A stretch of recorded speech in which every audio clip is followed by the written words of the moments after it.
Alrighty, UFC 236 took place on April 13th, the day after my birthday, in 2019. What a dope card. This card was headlined by a lightweight main event between Max Holloway, who went up from 145 to 155. Max Holloway, being the 145-pound champ, went up to 155 to face Dustin Poirier for an interim title at 155, while Khabib Nurmagomedov is serving his suspension for the whole Conor fight outside. When they fought, he jumped over the ring and started fighting Conor's, I don't know, that whole fucking blow-up fiasco thing. And a couple of Khabib's dudes, camp, jumped Conor in the octagon. He's serving that whole suspension. And also, he has Ramadan coming up, which he doesn't fight during, obviously, because he's fasting. Can't eat anything. And he's due to come back, I believe, at the end of the year. So, in the interim, there's a lightweight belt on the line, an interim lightweight belt. And that was a classic fight, like an instant classic. There was two instant classic fights. This was one of them. Probably, if I had to rank them 1 and 2, like the most instant classic and the second instant classic, this would be the second instant classic. But it was a dope back and forth between Dustin Poirier and Max Holloway. Max Holloway, I expected to look bigger, being that he cuts a lot of weight to go to 145, and he's a lanky dude, but he's a skinny guy. He doesn't have a lot of muscle on him, so he didn't look as big as I thought he would at 155. Having to cut less weight. And Dustin Poirier did look bigger. He looked bigger than Max. More bulkier, I would say. Poirier put it on Max Holloway, man. I wouldn't say completely dominated. That wouldn't be fair to say. And Max Holloway, it was like a back and forth. And Max Holloway, I think it was in the second round, was close to being close to putting Dustin Poirier away. He's a phenomenal striker, Max Holloway is.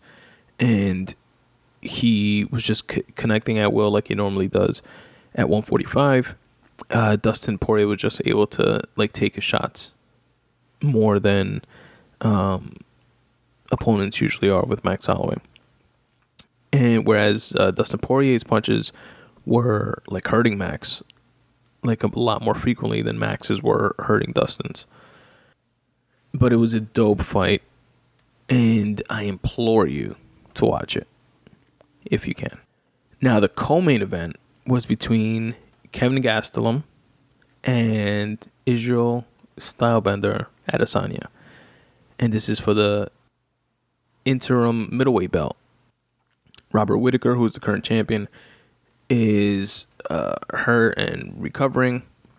He was injured. He was supposed to fight Kevin Gastelum a few months ago, and he had to bow out of that fight. And they gave the interim shot to Israel Adesanya against Kevin Gastelum. And this was the number one fight, in my opinion, on this card. And an absolute instant top 10 fight of all time. It was so dope to see. And Israel Stylebender Adesanya was a fighter that I spoke about recently on the podcast when he fought against Anderson Silva. And that was kind of like a passing of the torch type of fight that I told you guys about. And Kevin Gastelum is just a beast. And he was an Ultimate Fighter, tough champion. He made it out of the show. And he was literally the last person to be picked on the show, to be on the show. And, was a complete underdog the entire time and wound up winning the whole thing. And he has since surprised and surpassed, I feel like, a lot of folks' expectations, including mine. And he had Stylebender hurt a bunch of times throughout this fight. I thought he was going to pull it off. And then Stylebender had Gaslam hurt a bunch of times throughout the fight. And I thought he was going to pull it off. It was either going to be a knockout or a submission. And it was just going back and forth and back and forth. And it's the first time I've seen Stylebender hurt. Stylebender, who has a 17-0 undefeated record. And Kelvin almost put him away. And then, like in the 5th round of this fight, towards the end, seconds, I would say the last like 20 seconds of the fight, Stylebender was dominating the round, even though there was still some back and forth in the round. But by this point, like, the fight was like anybody's fight still. Stylebender fucked up Kelvin so bad that I thought, like, within the last 20, 10, 5 seconds even, I thought the ref was going to stop it. I think Rogan and DC, they were calling, stop it. Because Stylebender, like, put it on him. They didn't stop it. The ref didn't. And it went to decision, and Stylebender won. And is now the interim middleweight title holder.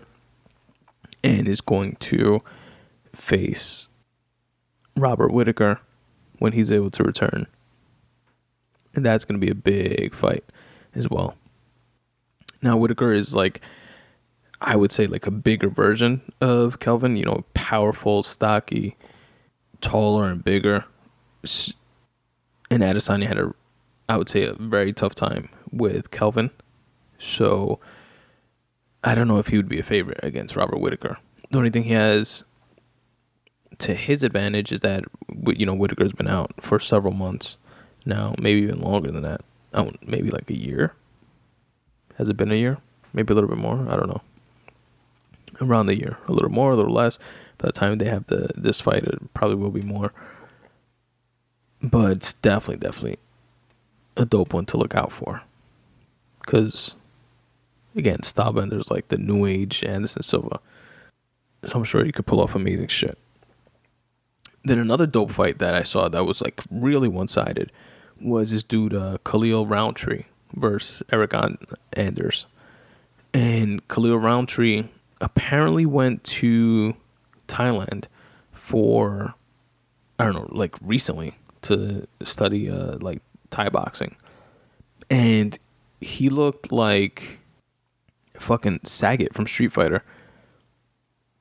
Like super ill. And like a complete distinct like Thai style with that like fluid like lead leg, and he was just like dominating with that style. And the commentators were like joking that there's like a bunch of fighters that just booked their flights to Thailand while they were watching like this fight. And definitely wouldn't blame them. But yeah, yo, that's UFC 236, which aired on April 13th from the State Farm Arena in Atlanta, Georgia.